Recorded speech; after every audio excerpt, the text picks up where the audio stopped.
What happens when a fortress of a woman who commands boardrooms, bends institutions, and frightens the country's top business executives suddenly comes apart in a modest city diner? Not because of a medical emergency or crashing index. Not because of a failed acquisition, but because of a small, scuffed silver pendant dangling from a fraying chain on the neck of a young waitress who is counting tips to make her rent. This isn't merely a tale of wealth on one side of the table and weary hands on the other. It is a story sealed shut for 3 decades, a story of a devastating betrayal that calcified into silence, and of one fragile piece, dull, aged piece of jewelry that could either stitch a family back together or split it for good. Please subscribe if you haven't yet, and stay with us as we unravel the hidden thread that binds Penelope Whitmore to a simple waitress who has no idea she carries a key to someone else's heart. Penelope Whitmore lived with habit and ritual the way others lived with breath. At 82, she presided over Whitmore Holdings with a gaze that could cool a boardroom and a signature that moved oceans of capital. Her days were exacting, carved into polished hours. Sterile conference tables, confidential jet cabins, murmured calls with men who managed fortunes larger than small nations. But once a month, she did something uncharacteristic. She told the driver to take the afternoon. She stepped into a plain black town car that didn't announce her to anyone, and she let it deliver her to the Juniper Room, a narrow, unassuming bistro tucked away in a neighborhood she had long since outgrown. It wasn't for the food, though it was decent. It was the ghost that lingered at a corner booth. Here, decades ago, she and Edward Whitmore, the only man that had ever truly understood her, all nerve and grin, a dream sketched on napkins, had had their first real date. Once they were 2 hungry minds with a machine in a garage. Now the garage was a campus with its own zip code, and Edward was 10 years beneath the earth. The Juniper Room had become a time capsule, and as Penelope slid into her usual seat, grief settled beside her like an old colleague who never quite retired. She traced the lip of her water glass. She could hear Edward cackle at his own bad jokes. Remember the way he weaponized charm, the habit of stealing one fry and insisting he was saving her from herself. Habit contained her, like stays in a corset. Habit let her function. "More water, ma'am." The voice was soft, careful in the way service workers learn to be. Penelope looked up. The waitress couldn't have been past her late 20s. Brown hair pulled into a practical ponytail, strands escaping near her ear. A uniform laundered one time too many. A poise that said she was tired, yes, but she still carried a kind of quiet dignity. There was the faintest tremor in the picture. Double shifts write their signatures on ligaments. "Please," Penelope said, a gentleness rarely heard by VPs. The young woman leaned in to pour. Light caught and pooled at the base of her throat. Something flashed, small, precise, unmistakably deliberate. A pendant. A star. No, something modeled on the North Star, 5 clean points, the modest arrogance of a custom piece. It hung from a chain that had thinned where fingers had worried it over the years. Penelope's breath faltered. Her hand flew to her own collarbone and met only skin. It couldn't be. It shouldn't be. There was only one like it. Edward had sketched the design himself in a hotel notepad on their 10th anniversary. The night they pretended room service was a banquet hall. He'd sent the drawing to a master in Florence. When the box arrived, Penelope laughed at the audacity and cried at the thought. She had clasped it around her daughter's neck years later, a benediction disguised as jewelry. "The necklace," she managed, and her voice misfired. The Juniper Room receded. Metal on china, murmur of neighboring tables, the hiss from the kitchen. All of it thinned to a hum behind the thudding of her pulse. The waitress straightened, fingers rising to the little star as if to apologize for it. "Oh, is it not appropriate? I can put it away if it bothers you." "Don't." Too sharp. Penelope softened it at once. "Please. May I look?" The pendant lay in Penelope's palm, cool with the faint warmth of another person's skin. The surface wore a lace of hairline scratches she recognized with a private jolt. On the back, a seam so fine you'd miss it unless you'd once opened it yourself. "How long have you had this?" Penelope asked, not lifting her eyes. The young woman hesitated, reading the moment, feeling the charge in the air she hadn't created. "It was my mother's," she said, and her hand hovered there, protective and unsure. "She told me to keep it close." "Your mother." The words came out as if Penelope had to pry them loose. A fortress of composure, built over decades of loss and performance, tilted on its foundation. The waitress glanced around, suddenly unsure if she had broken some unwritten rule. "Are you all right, ma'am? Do you want a chair by the door, some air?" "What was her name?" Penelope asked, and the question was both a plea and a command. Heads turned. She did not care. A single tear, hot, traitorous, found the map of her cheek and drew its own path. The young woman swallowed. She didn't yet know that the next syllables would rearrange another person's life. She didn't know that the necklace on her own chest was the hinge on which a dynasty's door might swing. She began.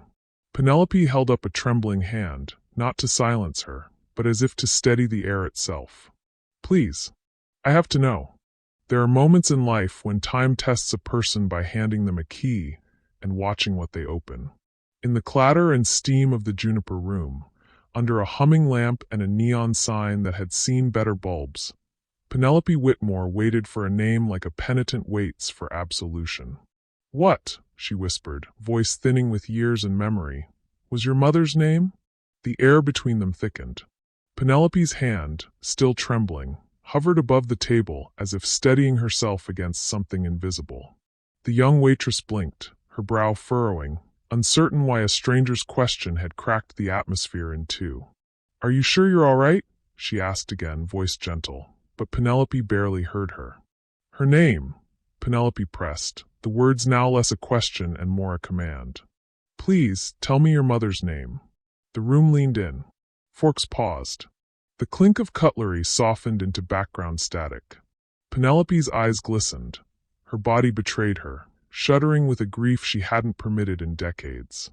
The waitress, Charlotte Bennet, though Penelope did not yet know it, shifted uncomfortably. She glanced around at the curious stares, then back at this elegant older woman whose face was unraveling in front of her. Finally, she spoke quietly, as though the syllables themselves were fragile. Her name was Lillian. Lillian Bennet. Penelope froze. For a heartbeat, nothing moved. The words were too sharp, too loaded. They didn't simply land, they detonated. Her mouth opened, but no sound came. Her body swayed as if a tide had pulled her backward. Then, suddenly, the dam inside her broke. She clutched at her chest, a sharp gasp cutting through the diner, and a sound escaped her lips that hadn't been heard since the night her daughter vanished. "Lillian," she whispered, the name tearing its way out like a confession. "My Lillian." Her shoulders heaved, her frame quaking with silent sobs. The powerful matriarch who had once bent business executives and senators to her was now just a mother, an old, broken mother, brought to her knees by a single word. Charlotte instinctively reached forward, her hand hovering over Penelope's, not quite daring to touch. "Ma'am, please. You're scaring me. Do you need me to call someone?" Penelope shook her head violently, as if refusing the suggestion would undo the truth she'd just heard. Tears streaked down her cheeks, unrestrained now, painting lines of anguish across her carefully maintained poise. "You said, Lillian," Penelope choked out. "Your mother was Lillian?" Charlotte nodded slowly, unsure why it mattered so much. "Yes. She died 5 years ago. Cancer. I've been trying to manage since then." Her voice wavered but steadied, hardened by years of responsibility. But Penelope wasn't listening to the last part. Her mind was already collapsing under memories she had buried. Memories of slammed doors, of cruel words shouted in anger, of an argument that had ripped the family apart. She remembered her daughter's eyes, fierce and unyielding, as she walked away and never returned. For 30 years, Penelope had searched in silence. She had hired investigators, paid for leads that went nowhere, clung to hope in the privacy of her room while maintaining the steel exterior of a woman untouchable. And now, after decades of emptiness, her daughter's name surfaced from the lips of a waitress pouring water in a bistro. Penelope's hand trembled as she reached across the table, not to seize the locket, not even to touch Charlotte, but as if she were reaching toward the ghost of her daughter. "My child," she whispered brokenly. "You're her child." Charlotte pulled back slightly, confusion painting her face. "Wait, what do you mean? My mother, you knew her?" Penelope's sobs deepened, no longer silent. The hush of the room turned into a weighted silence, diners caught between curiosity and discomfort. No one moved to interrupt. The old woman had become a spectacle, yet there was something sacred about her unraveling, something no one wanted to break. She pressed her hand to her mouth, trying to dam the flood of grief, but it was too late. A lifetime of restraint had come undone, and all Charlotte could do was sit there, necklace glinting between them, as the stranger before her cried like she had just lost her daughter for the second time. Penelope's sobs slowed, but the tremor in her body remained. She pressed a handkerchief to her face, the linen quickly dampening with tears. Around them, the diner tried to pretend it wasn't watching, yet the weight of every glance pressed on Charlotte's shoulders. Charlotte shifted uneasily, her voice cautious. "Ma'am, do you want me to call someone? Family? A doctor?" Penelope lowered the handkerchief, her eyes rimmed red, but blazing with a desperate kind of light. "Family," she repeated, almost laughing through her grief. "Child, you are my family." Charlotte stiffened, caught off guard. I don't understand what you mean." "You're Lillian's daughter," Penelope said, her words trembling but sure. "Which makes you my granddaughter." The word granddaughter landed between them like a stone dropped into still water, ripples expanding into every corner of Charlotte's mind. She stared, mouth parting slightly, as if to laugh at the absurdity, but Penelope's expression was too raw, too unguarded to dismiss. "This is crazy," Charlotte said softly, shaking her head. "I think maybe you've mistaken me for someone else." "No," Penelope insisted, her voice sharpening with a sudden steel that hinted at the woman she was outside this diner. "There's no mistake. That locket, Edward gave it to me. I passed it to Lillian. And now it's yours. Do you think chance could have written this?" Charlotte's hand moved to the necklace instinctively, holding it against her chest like a shield. She remembered her mother's quiet warnings. Keep it close. Don't ask too many questions. Lillian had never spoken of her family, only hinted at hurts too deep to share. And here was this stranger, unraveling those silences with every trembling breath.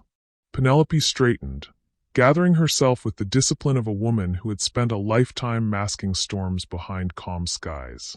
She dabbed at her cheeks once more and then fixed Charlotte with a steady, almost commanding look. "Come with me," she said. Charlotte blinked. "Excuse me." "My car is outside," Penelope continued, her tone shifting from pleading to resolute. "I want you to come with me. Just for an hour. There are things you need to know, things I need to tell you." Charlotte shook her head quickly. I can't just leave. I'm working. My shift." Penelope leaned forward, her eyes locking onto Charlotte's. "Then let someone else take your tables. I'll compensate them tenfold. Please, child. Don't turn away from me. Not again." The words "not again" lodged in Charlotte's chest. She could hear the longing, the echo of a woman who had lost once and would not bear to lose twice. Charlotte hesitated, torn between duty to her shift and the tidal pull of a truth too large to ignore. Finally, she exhaled slowly. "Just an hour," she said, though her voice lacked conviction. Penelope nodded, relief softening her features. Just an hour. Outside, the city had slipped into early evening, neon bleeding into the dusk. A sleek black car waited at the curb, polished and discreet. Charlotte followed Penelope hesitantly, her steps slow, her heart thudding in her chest. The driver opened the door with the deference of someone long practiced in invisibility, and Charlotte found herself sliding into a seat softer than any she had ever known. The silence in the car was thick. Penelope sat beside her, hands folded tightly in her lap, gaze fixed out the window as though afraid to look directly at Charlotte. City lights streaked across her face, shadows of a life lived in glass towers and silent penthouses. Charlotte finally spoke, her voice low. "Why didn't my mother ever tell me about you? About any of this?" Penelope's lips pressed thin. Because she was angry. Because I failed her. Her voice cracked, but she pressed on. She wanted freedom, and I tried to hold her too tightly. She ran, and pride kept me from running after her. Pride and fear. Charlotte turned her eyes to the window, trying to process the avalanche of revelations. Her mother had worked double shifts, juggled bills, and never once let slip that she had come from wealth. She had carried secrets heavier than Charlotte could have imagined. The car turned down a private drive, tall wrought iron gates swinging open on command. The gravel crunched beneath the tires as they approached a sprawling stone mansion that looked more museum than home. Charlotte's breath caught. "This is where you live?" Penelope nodded faintly, as if the grandeur of it no longer impressed even her. "For now. But what matters isn't the walls or the land. It's what was lost inside them." The car came to a stop, and a uniformed butler appeared at the door. His face registered surprise at the sight of Penelope's tear-stained expression and the unfamiliar young woman at her side. "Mrs. Whitmore?" he asked softly. "Is everything all right?" Penelope's gaze lingered on Charlotte before she answered. "Everything," she said, her voice carrying the weight of revelation, "has changed." She took Charlotte's hand gently, her grip firm with both urgency and hope. "Come. We have much to discuss." And with that, Charlotte stepped into a world she never knew was hers. The doors of the Whitmore estate opened with a groan, heavy oak giving way to a world Charlotte had only glimpsed in glossy magazines. The foyer stretched upward into a vaulted ceiling, chandeliers spilling warm light across polished marble floors veined like frozen rivers. Oil portraits lined the walls, faces of men and women whose stern gazes seemed to measure every newcomer. Charlotte hesitated at the threshold, feeling suddenly exposed in her faded uniform and tired shoes. She tugged self-consciously at her sleeves, the weight of the star locket pressing against her chest, as though reminding her it was the true ticket into this place. Penelope noticed. Her voice softened, though it carried its usual command. "Don't be intimidated. This house may be grand, but it has been empty for far too long." A man approached, tall and straight-backed, his silver hair combed with military precision. His black suit was impeccable, his face a mask of professional calm. Charlotte recognized the archetype instantly. The butler. "Mrs. Whitmore," he greeted, his deep voice edged with concern. "Shall I prepare the library?" His eyes flicked briefly to Charlotte, curiosity glinting in the measured glance of someone who had seen strangers come and go but rarely stay. "Yes, Geoffrey," Penelope replied firmly. "Tea for two." "As you wish." He bowed slightly before disappearing into the echoing hall. Penelope's hand brushed Charlotte's arm, guiding her forward. "Come, child. There is something I must show you before words can make sense of it." They entered the library, a cavernous room lined floor to ceiling with books bound in leather and cloth, the kind of collection built over generations. A fire whispered in the hearth, its light flickering across a portrait that dominated the mantel. A man in his prime, his dark hair slicked back, his smile broad and sure. Charlotte's gaze lingered. "Is that my husband?" Penelope said quietly. Her voice caught, but she did not waver. "Edward Whitmore. He was the one who designed that locket, and the one who believed we could raise a family strong enough to survive anything." Charlotte felt the weight of her mother's silence pressing harder. Why did she never tell me? The question rose in her throat, but before she could speak, Penelope crossed the room to a small cabinet near the desk. With trembling fingers, she unlocked it and drew out a box no larger than a shoebox, its lacquered surface worn with age. She carried it to the low table between them and set it down with reverence. "Lillian's things," she murmured. "What little of hers I could never bring myself to part with." Charlotte's breath caught.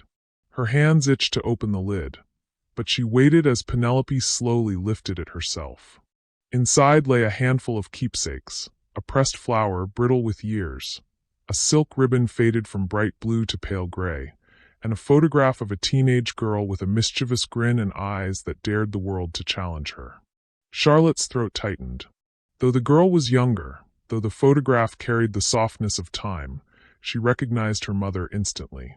Penelope traced the edge of the photograph with a fingertip, her eyes damp. She was fire. Brilliant, stubborn fire. She loved fiercely and fought even harder. And I smothered her flame with rules and expectations. Charlotte tore her gaze from the photo to study Penelope. What happened between you? Why did she leave? Penelope sank into her chair, her body heavy with memory. We quarreled. About her choices, about the path she wanted, about the man she loved. Her voice thinned. I told her she was foolish, that he was beneath her. And she told me I had forgotten how to be a mother.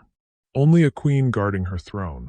Her hand shook as she covered her mouth, trying to silence the echo of that long-ago accusation. She walked out that night, Penelope continued, voice breaking. I thought she would come back after the fire cooled. But days turned to months, months to years. Pride chained my hands and fear chained my tongue. And then she was gone. The fire popped, a log collapsing into embers. The sound punctuated the silence like a gavel striking judgment. Charlotte sat back, clutching the locket, her heart racing with the collision of revelation and grief. She remembered her mother working long hours, humming softly at night, always skirting questions about family. Better left in the past, she would say. And now Charlotte understood why. Because that past was full of broken glass. Penelope leaned forward, her eyes searching Charlotte's face. You are proof she didn't disappear into nothing. Proof that part of her still lives.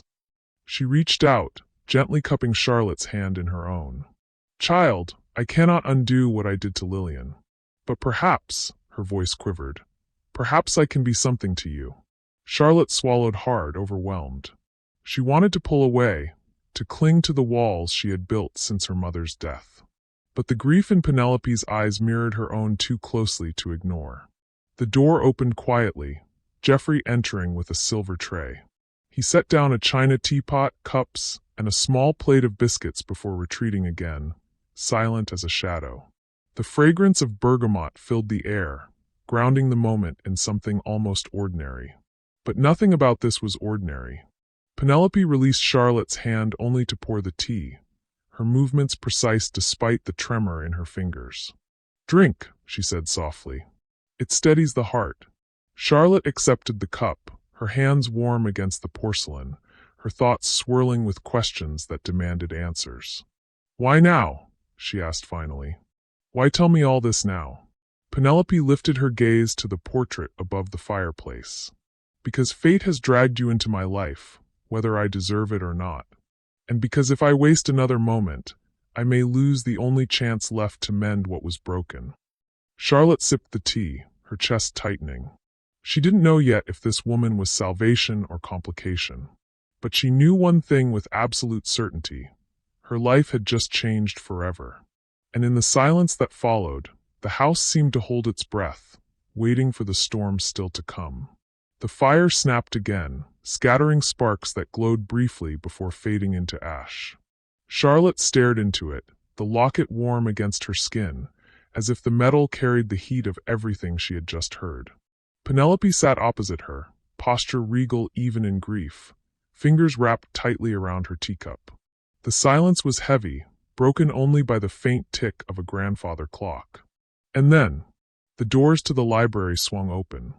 Two figures entered with the air of people accustomed to walking into rooms that already belonged to them. A man in his mid-50s, broad-shouldered, his hair silvered at the temples but his jawline still sharp, led the way. His suit was tailored, his cufflinks glinting faintly in the firelight. Behind him, a woman of similar age followed, her beauty untouched by time, though her eyes were sharp with calculation. "Mother," the man said smoothly, his baritone commanding without effort. "Geoffrey told me you returned earlier than expected. And with company." Penelope set her cup down with a quiet clink. "Colin. Karen. This is Charlotte Bennet." The man's eyes flicked to Charlotte, narrowing slightly. The woman, Karen, tilted her head, studying Charlotte as though she were an exhibit at an auction. "Bennet," Karen repeated, her tone laced with curiosity but also skepticism. "I can't say I've heard that name before." "You will," Penelope said firmly. She gestured toward Charlotte. She is Lillian's daughter. The words hung in the air, heavy, electric. Colin's expression tightened, his jaw clenching. Karen let out a soft, incredulous laugh. Lillian's daughter? She echoed. Surely, Mother, you can't be serious. Charlotte felt her chest constrict, the weight of their scrutiny pressing hard. She wanted to shrink back into the chair, but something inside her, perhaps the stubbornness inherited from Lillian, forced her chin to lift slightly. I don't understand, Charlotte admitted carefully. I only just learned all this myself. Colin stepped closer, his voice hardening. You expect us to believe that after 30 years of silence, our sister left behind a child, and that child just so happens to walk into a diner where Mother eats lunch? It sounds convenient. Karen's lips curved into a cool smile. Yes, almost too convenient. Penelope's eyes sharpened, her grief burning into anger. Do not speak of convenience. This is blood, your blood. Look at her. Can you not see Lillian in her face? Karen glanced at Charlotte again, this time with a flicker of unease before her composure returned. I see resemblance, yes. But resemblance proves nothing. Charlotte felt heat rise in her cheeks. I didn't ask for this, she said, her voice unsteady but growing stronger. I didn't come here to deceive anyone. I was working, serving water, when your mother saw my necklace. She's the one who brought me here. Colin's eyes dropped to the locket at Charlotte's chest. He reached out a hand, as though he had every right to inspect it, but Charlotte instinctively recoiled, covering it with her palm. Don't touch it, she said firmly. His brow furrowed, the flicker of surprise quickly masked by irritation. If this is truly the locket Father designed for Lillian, then let us examine it. That would at least be evidence. Penelope rose to her feet, her voice slicing through the room. You will not treat her like a suspect in her own home. That locket is proof enough for me. I gave it to Lillian with my own hands. Karen arched a brow. But you must admit, Mother, jewelry can be stolen. Or conveniently claimed. Charlotte's stomach twisted. I didn't steal it, she snapped, her voice breaking with indignation. It was my mother's. She wore it until she died. She gave it to me. I don't care what you think. This is all I have of her. The room stilled. Karen and Colin exchanged a glance. Silent communication forged from years of shared skepticism and strategy. Penelope stepped closer to Charlotte, placing a hand gently on her shoulder. You have more than that, child, she said, her eyes still locked on her other children. You have a place here, whether they accept it yet or not. Karen's smile thinned. A place? You're ready to hand her a seat at this table after knowing her for a matter of hours. This isn't about seats or tables, Penelope snapped. It's about truth. About blood. About the granddaughter I've prayed for and thought lost forever. Colin's voice was quiet, but edged like a blade. Or about someone clever enough to play into your grief, Mother. We've seen it before. People inventing connections for a taste of this family's fortune. Charlotte's pulse hammered. I don't want your money, she said, her voice breaking through their accusations. I didn't even know who any of you were until today. All I know is that my mother's name was Lillian, and she gave me this necklace. That's it. If you think I'm here to take something from you, you're wrong. Penelope's hand tightened on Charlotte's shoulder, her voice fierce. You will not speak to her this way. She is my granddaughter, and whether you choose to believe it or not, she belongs here. The fire crackled louder, as though punctuating the declaration. The room was silent but tense, the air thick with suspicion, grief, and the faintest thread of hope. And for Charlotte, standing in the heart of a mansion that suddenly felt more like a courtroom, one truth settled heavily inside her. This was only the beginning of the battle. The silence in the library stretched, thick as smoke. Charlotte stood caught between Penelope's hand of reassurance and the piercing stares of Colin and Karen. The fire snapped behind them, its glow illuminating every line of tension carved into the room. Colin broke it first, his voice low and measured. You can't expect us to accept her on your word alone, Mother. Not after 30 years. Not without proof. Proof? Penelope's eyes flashed, her tone icy. I held that locket in my hand when Edward gave it to me. I clasped it around Lillian's neck myself. and now it hangs around Charlotte's. What more proof do you need?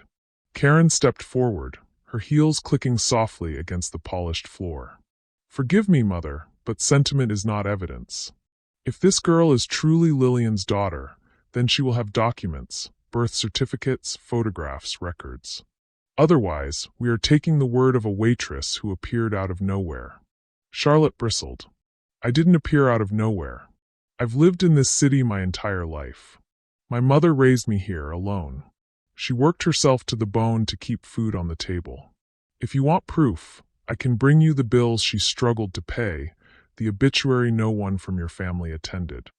Her voice cracked on the last word, but she pressed on, fire rising in her chest. I didn't ask for this. I didn't ask to be dragged into your mansion or your suspicions. But I won't sit here and be treated like a liar. Karen's cool smile didn't waver. So spirited, she murmured, exchanging a look with Colin. Just like Lillian. But spirit alone doesn't make blood. Penelope slammed her hand against the arm of her chair, the sound startling in the quiet room. Enough! I will not allow you to tear her down. She has Lillian's eyes, her strength, her very defiance. You speak of proof as though bloodlines were transactions. But I know. A mother knows. Colin folded his arms, his expression stony. And yet your certainty has cost this family before. You once insisted Lillian would return. She never did. The words struck deep, and Penelope flinched. Charlotte felt the shift, saw the hurt ripple across the old woman's face. Something inside her snapped.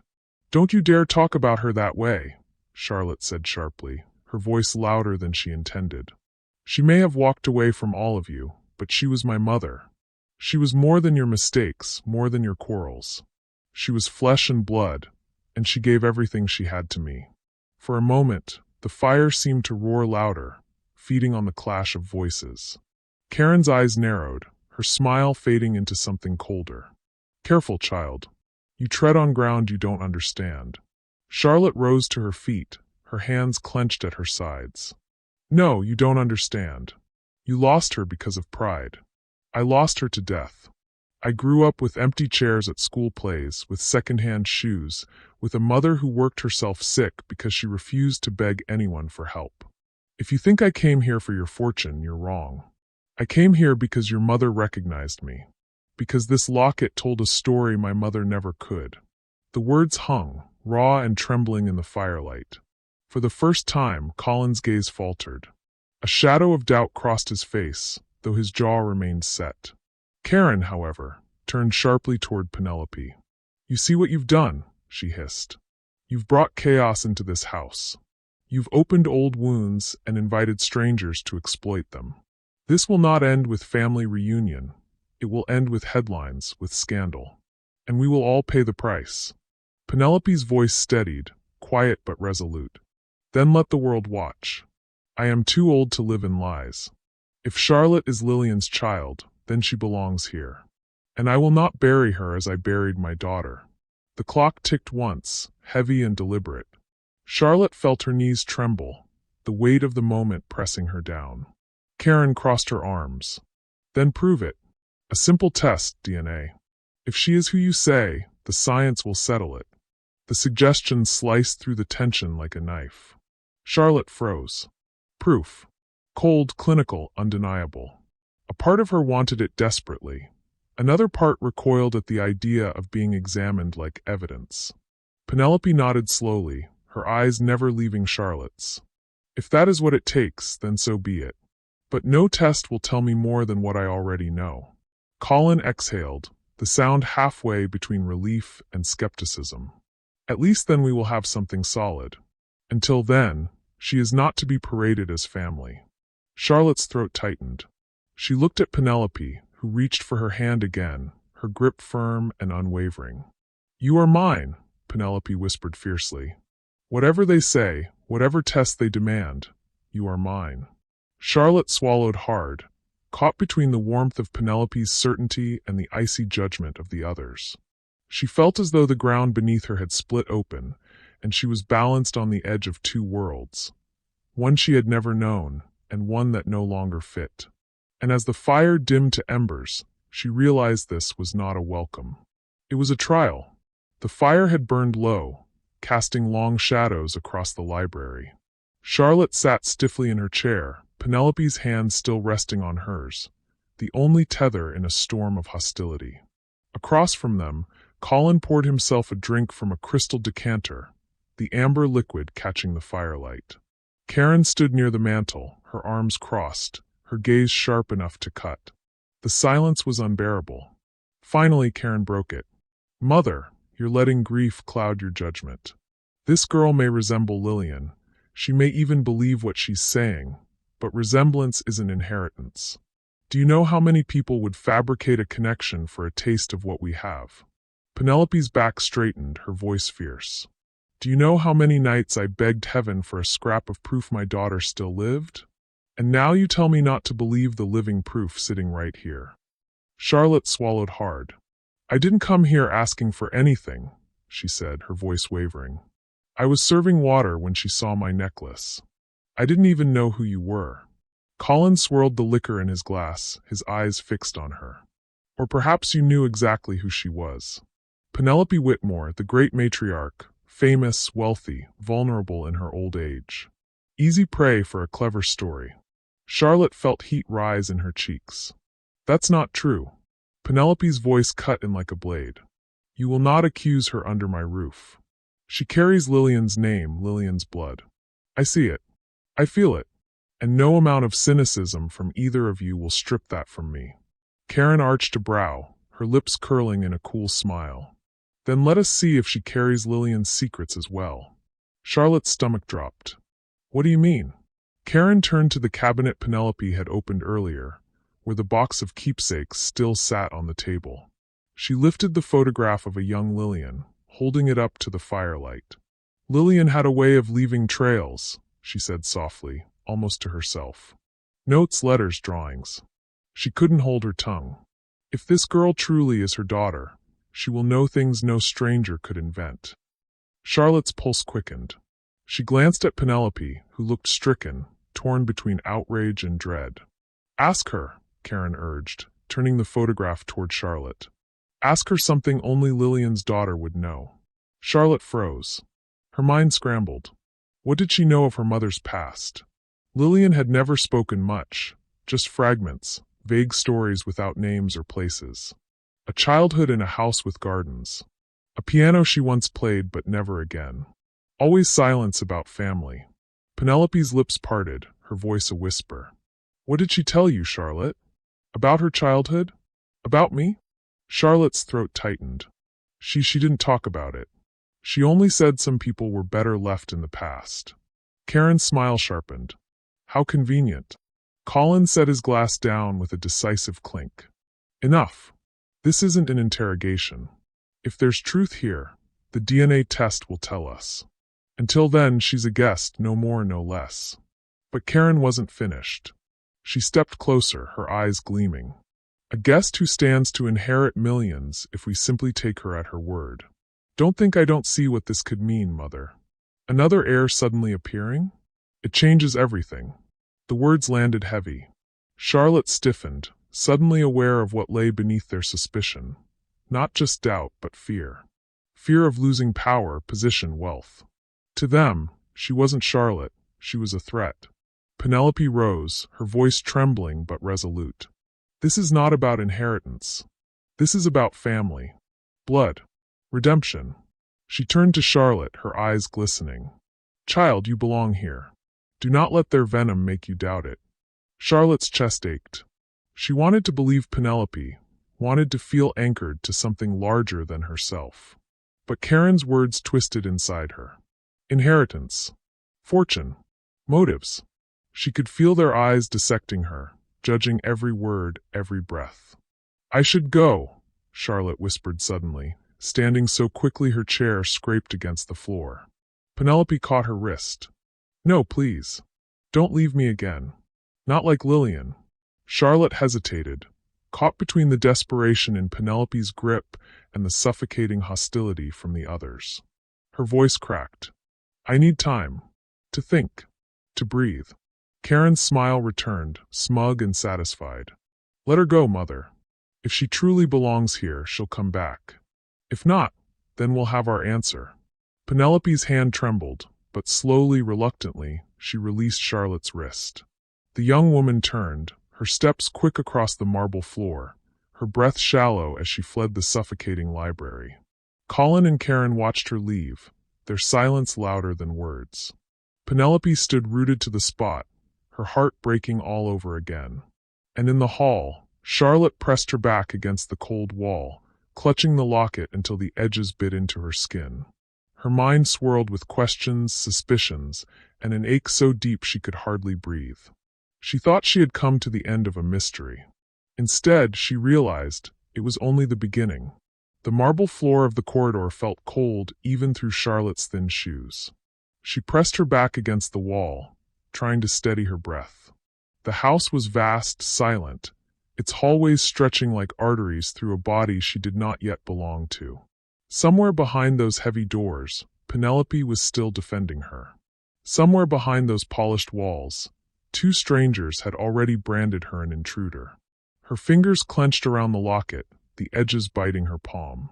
She could almost hear her mother's voice, quiet and insistent. "Keep it close, Charlotte. It will matter one day." And it had. Just not in a way Charlotte could ever have imagined. She slid down the wall until she was sitting on the floor, her knees pulled to her chest.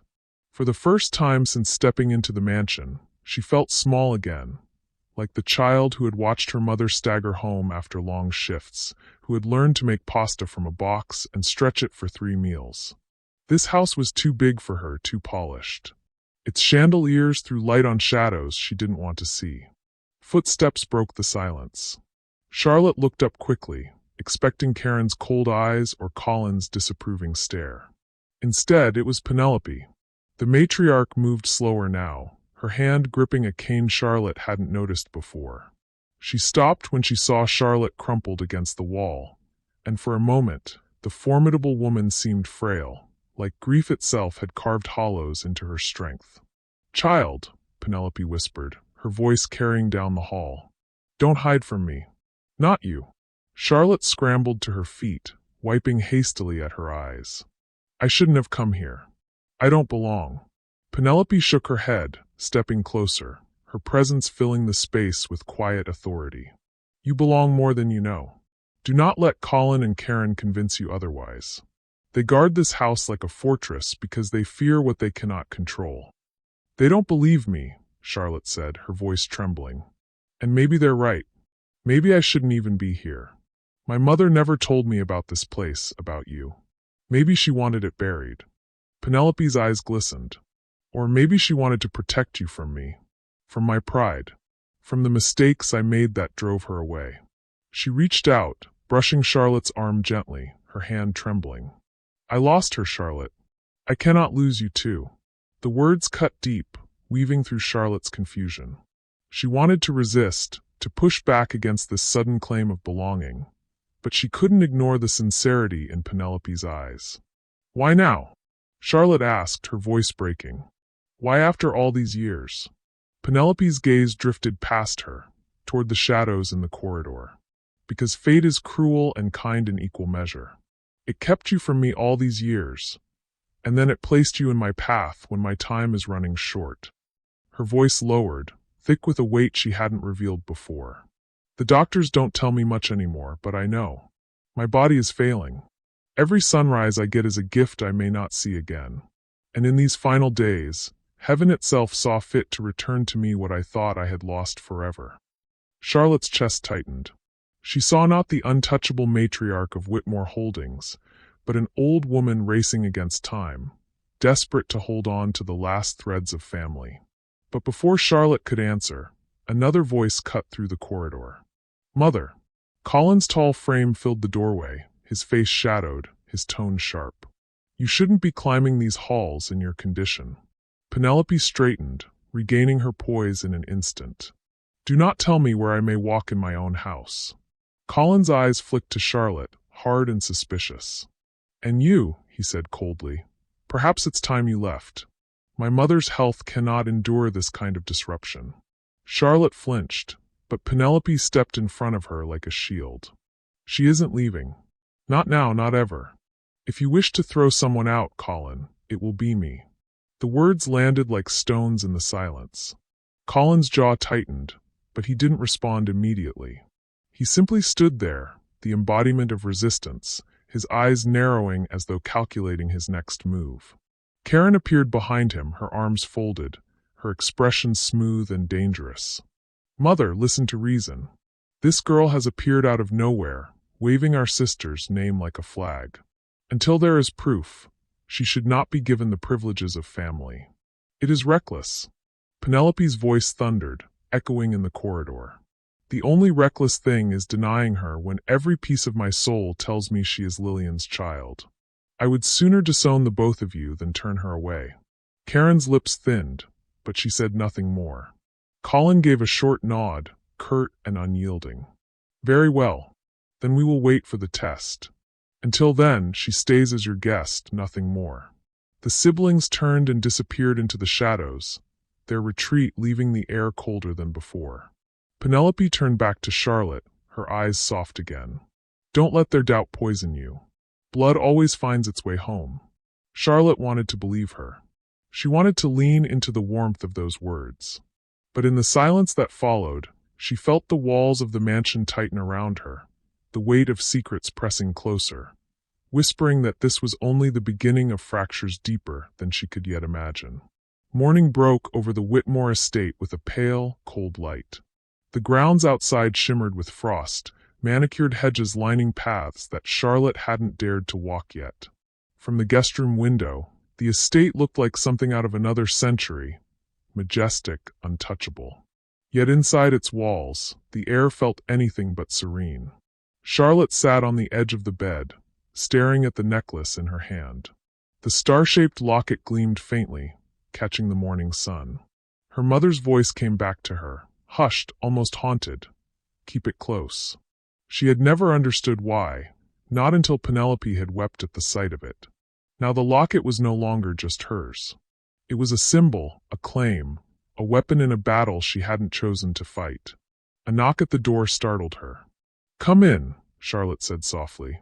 Penelope entered, dressed immaculately despite the faint lines of exhaustion on her face. Her cane tapped gently against the floor, but her presence filled the room with an authority Charlotte had never seen in anyone before. You couldn't sleep either, Penelope observed, her eyes scanning Charlotte's weary face. Charlotte shook her head. Too much to think about. Penelope sat beside her on the bed, her movements deliberate. I know they were harsh last night. Colin and Karen guard this family's legacy like lions, but they forget that a legacy without love is nothing more than dust. She paused, her eyes glistening. You are not dust. You are my blood. Charlotte swallowed. But they don't see it that way. To them, I'm just some girl who showed up at the wrong table. They think I'm after your money. Penelope's hand tightened around hers. Let them think what they will. I have weathered boardroom betrayals and political attacks. Their doubt will not shake me. But I need you to be strong, Charlotte. If you falter, they will pounce. Charlotte hesitated, her voice small. I don't even know if I want this family, this house, all of it. My mother never wanted me to know. What if she kept me away for a reason? Penelope's expression darkened with regret. She kept you away because of me. Because I failed her. But you, she cupped Charlotte's cheek gently. You deserve to know where you came from. You deserve to stand in the place that was always meant to be yours. The door opened without warning, and Colin strode in, his tone brisk. Mother, the board is on the line. They want your decision on the expansion deal. You can't keep avoiding them. Penelope's spine straightened. Tell them to wait. They've already been waiting 2 weeks, Colin said, his voice clipped. His gaze shifted to Charlotte, cold and dismissive. This distraction is costing us. Penelope's eyes flashed. Do not call her that. Colin ignored her, turning his full attention to Charlotte.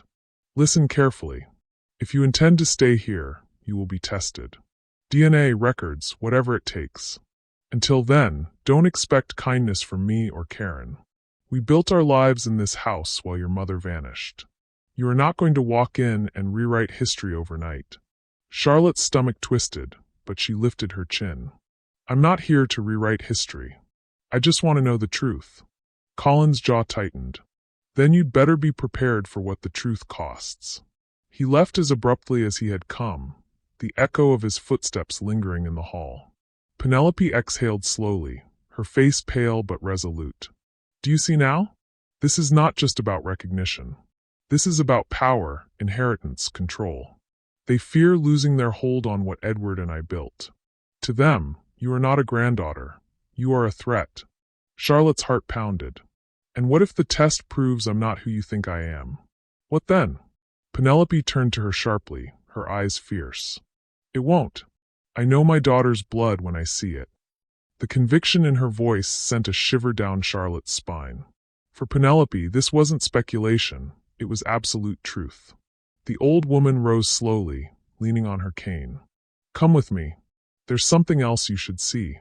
She led Charlotte down a hallway lined with portraits of Whitmores long gone.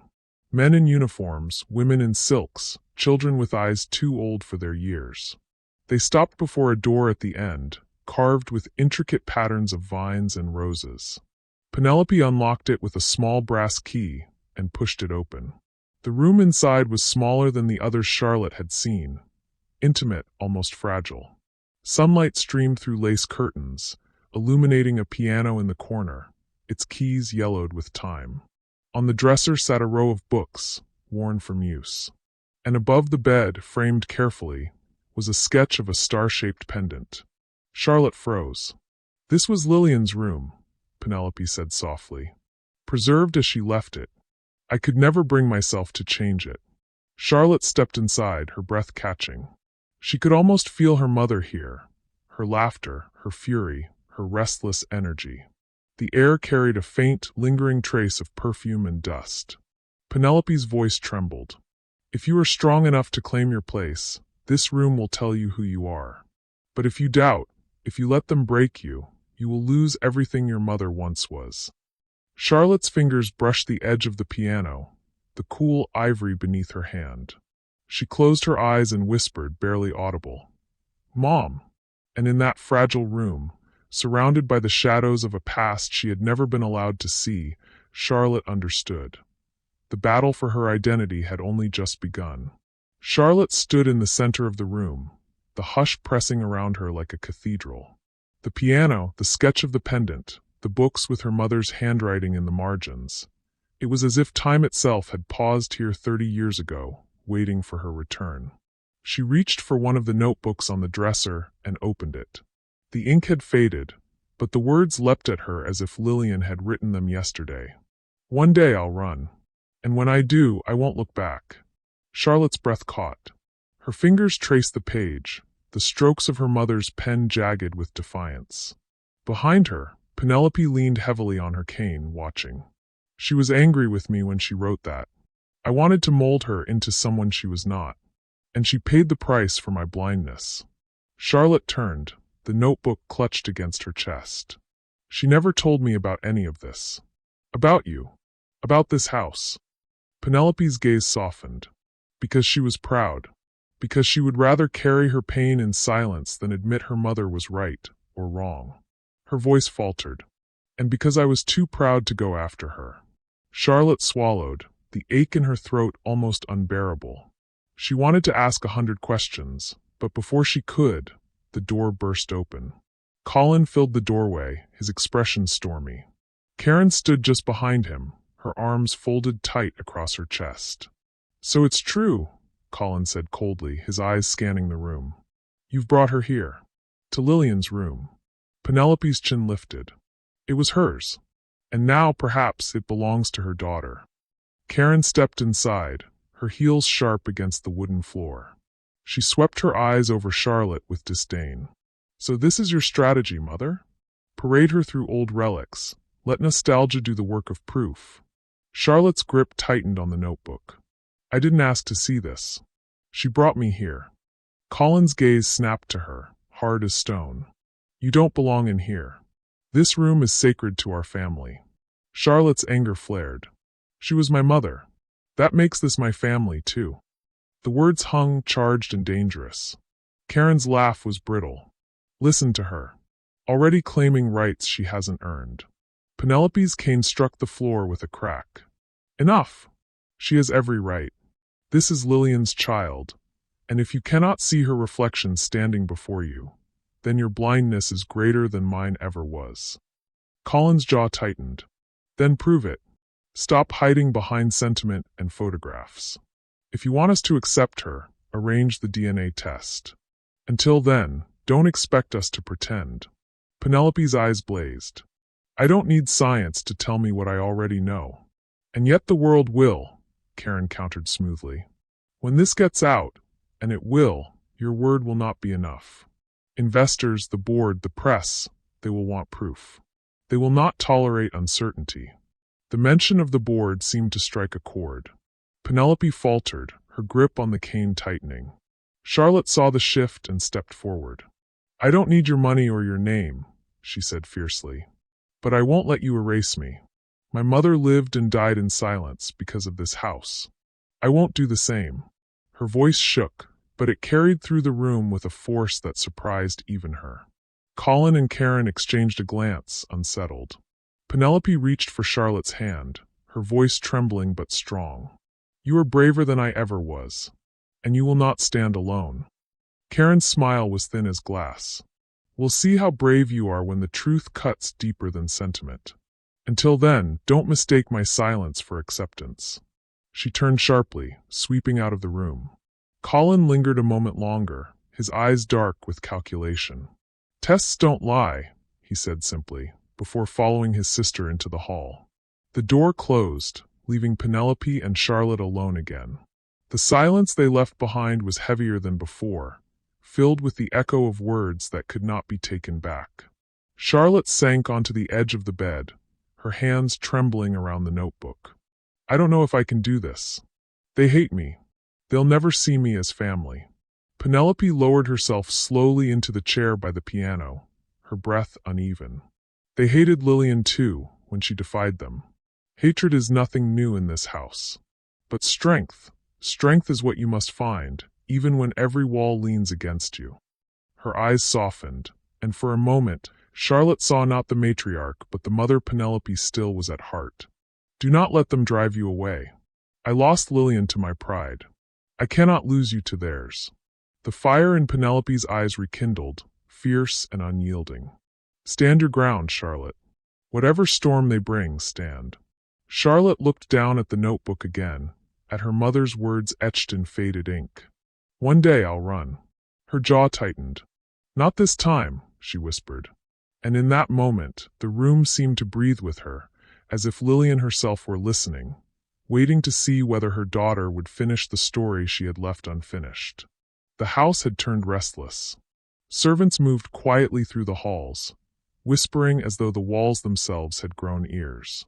The tension seeped into everything, into the clink of china at breakfast, into the creak of the old staircase at night. Charlotte felt it pressing down on her like a storm cloud waiting to break. 2 days had passed since the confrontation in Lillian's room. Penelope hadn't left her side, insisting she stay in the estate, but Colin and Karen's presence was colder than ever. They circled like hawks, watching, waiting. And then the call came. Penelope had arranged the test. Though she claimed she didn't need science, she had agreed, if only to silence her children's doubts. Now the results were ready. A manila envelope sat on the library desk, heavy with the weight of truth. Charlotte stood near the fire, her arms folded tightly across her chest. Penelope sat in her high-backed chair, her cane resting against her knee.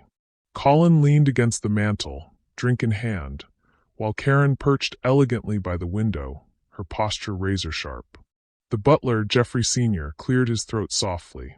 The results, madam. He set the envelope down before Penelope and withdrew with the dignity of a man who knew he had just delivered dynamite into the room. No one moved. The only sound was the steady tick of the grandfather clock. Penelope's hand hovered over the envelope, trembling slightly. She glanced at Charlotte, then at her son and daughter. Do you see what this family has become? Reduced to waiting on papers to tell us what our hearts should already know. Karen's voice was smooth but cutting. Open it, mother. If you're so certain, Let the world see you were right. Penelope's lips pressed thin. She opened the envelope slowly, her fingers deliberate, as though peeling back years of silence. The papers inside rustled faintly. Charlotte's breath hitched, her pulse roaring in her ears. Penelope scanned the words, her eyes racing, then stopping. A tear slid down her cheek, but her expression was unreadable. "What does it say?" Colin demanded, his voice low but edged with urgency. Penelope's eyes lifted, shimmering with both triumph and grief. "She is Lillian's daughter." Charlotte exhaled sharply, her knees nearly buckling. Relief and terror collided in her chest. Karen's face hardened, though her eyes betrayed a flicker of something she quickly masked. "Well," she said coolly, "so the science agrees. That doesn't change the fact that she is a stranger. We don't know her. We don't know what she wants." Charlotte's voice rose, stronger than she expected. "I don't want anything. I've said it before. I didn't come here for money or power. I came because your mother saw me and knew me when I didn't even know myself." Colin's eyes narrowed. "You say that now. But everything in this house is contested: inheritance, control, legacy. Don't pretend you're not thinking about what your place here could mean." Charlotte's temper flared. "The only place I care about is the one my mother was denied, the place where she should have belonged. You locked her out, and now you want to lock me out too." The fire crackled behind them, throwing sparks that mirrored the sparks in her chest. Penelope rose slowly, leaning heavily on her cane, but her voice carried the authority of a woman who had once ruled boardrooms. "You will not speak to her this way. She is my blood, my granddaughter, and if you cannot accept that, then it is you who no longer belongs here." Karen's mouth dropped open slightly, but she recovered quickly. "Mother, you can't mean—" "I mean every word," Penelope snapped. Her cane struck the floor, sharp and final. "This house is not a throne for you to guard. It is a home. And if you make it inhospitable to my blood, then you desecrate it." The silence that followed was heavier than the storm outside. Colin's jaw worked, but he said nothing. Karen's eyes burned, but she did not reply. Charlotte, standing between them, felt something shift. For the first time, she wasn't just the girl who had stumbled into a diner wearing a necklace. She was part of this family's fracture, and whether she wanted it or not, she was now part of its fight. Penelope turned to her, her eyes softening. "Do you see now, Charlotte? Blood has been proved. But acceptance must still be fought for." Charlotte's throat tightened. She nodded slowly. "Then I'll fight." The words surprised her as much as anyone else. But as she said them, she felt her mother's voice echo inside her. "Keep it close.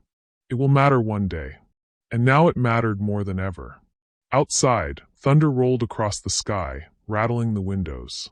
Inside, the Whitmores sat in silence, the results of the test lying on the table between them like a loaded weapon. The truth was out, and the final reckoning was about to begin. The storm that had rumbled outside through the night broke by morning. Rain lashed against the wide windows, streaking the glass in silver ribbons. The Whitmore estate felt alive with tension, every corridor humming with the aftershocks of the day before. Charlotte sat at the long dining table, untouched breakfast cooling before her.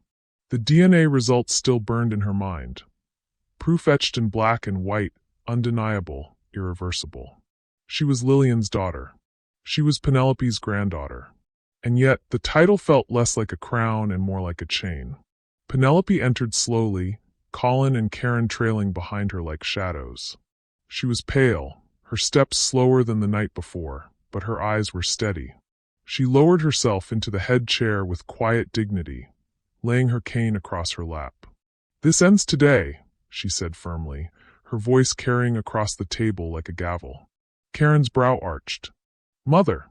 "Silence!" Penelope cut her off, her tone sharp enough to slice. "You have doubted, accused, and insulted. But the truth stands. Charlotte is family, and I will not tolerate another word questioning it." Colin's lips pressed thin. "You're willing to risk everything on her? The board, the estate, the press." Penelope's hand struck the table with sudden force. The china rattled. "Enough about the board. Enough about fortune. Do you not see what we've become? We measure worth in dividends and portfolios, when the only wealth that matters is the blood we tried to bury. Her breath caught, but she pressed on. I failed Lillian. Pride cost me my daughter. I will not let it cost me her child. Not again. Charlotte's throat tightened. She wanted to speak, to tell Penelope she didn't have to carry that weight alone, but the words stuck. Karen leaned forward, her voice cool as ice. And what of us, Mother? What of everything we've built while you clung to ghosts? Do we hand it all over to a girl who walked in from a diner with a story and a necklace? Charlotte found her voice then, quiet but unwavering. I don't want your empire. I don't want your fortune. All I ever wanted was the truth. And now I have it. She touched the locket at her chest. My mother was yours. I am hers. That's all that matters to me. Penelope's eyes glistened. She reached across the table, her trembling hand finding Charlotte's. And that is why you are worthy of everything they fear losing. Colin's expression softened for a fleeting moment, though he masked it quickly. Karen said nothing, her gaze hard, her silence louder than protest. The storm outside began to ease, the rain softening to a mist. Penelope's voice lowered, fragile now. My time is short. I feel it in my bones. When I am gone, the estate, the company, the name, all of it will be contested. But know this, Charlotte. No matter what they say, no matter what they do, you belong. Do not let them erase you. Her fingers tightened weakly around Charlotte's. Promise me. Charlotte blinked back tears. I promise. Penelope smiled faintly, her strength flickering like a candle nearing its end. Good. Then my fight is finished. The words hung heavy in the air, and for the first time, Charlotte realized just how frail the old woman had become. Penelope had carried her family like an empire, but her body could no longer bear the weight. Colin stood, his voice quieter now. Rest, Mother. We'll manage things from here. Penelope shook her head, her gaze fixed only on Charlotte. She will manage. She carries Lillian's fire. She carries the Whitmore name, whether you like it or not. And with that, she rose slowly, Colin moving reluctantly to steady her. Karen turned away, her jaw tight, her eyes glistening with emotions she would never admit. When Penelope left the room, Charlotte remained at the table, her hand still pressed to the spot where Penelope's touch lingered. She felt the storm lifting, but what it left behind was not peace. It was responsibility. She stood, moving to the tall windows, watching as the rain cleared to reveal the vast estate grounds. For the first time, she didn't feel like an intruder staring at someone else's world. She felt the weight of belonging, heavy, complicated, undeniable. Her mother had run. Penelope had begged. Karen had denied. Colin had resisted. But Charlotte had stayed. And in staying, she had written a new chapter for the Whitmore family. One born not of pride or wealth, but of truth. As the clouds broke and sunlight spilled across the mansion, Charlotte whispered to herself, steady and sure. I'm not running. Not anymore. And so, beneath the shadow of wealth and the ruins of pride, a single truth stood unshaken. That love and blood, denied for so long, had finally found their way home. Charlotte's journey was not just about inheritance, but about belonging, about claiming the voice her mother was never allowed to have. Perhaps that is the lesson we must all carry. That family is not measured in fortunes or in flawless legacies, but in the courage to face the truth, no matter how painful. Tell me, if you were in Charlotte's place, would you have had the strength to stay? Or would you have walked away? Share your thoughts in the comment section below. I would love to hear from you. And if this story touched your heart, remember to like, subscribe, and pass it on to someone who needs to hear it. After all, stories only live when they are shared. Thank you for watching this story to the end. If you enjoyed it, you will surely love the next one. It's as interesting and more intriguing than you can ever imagine.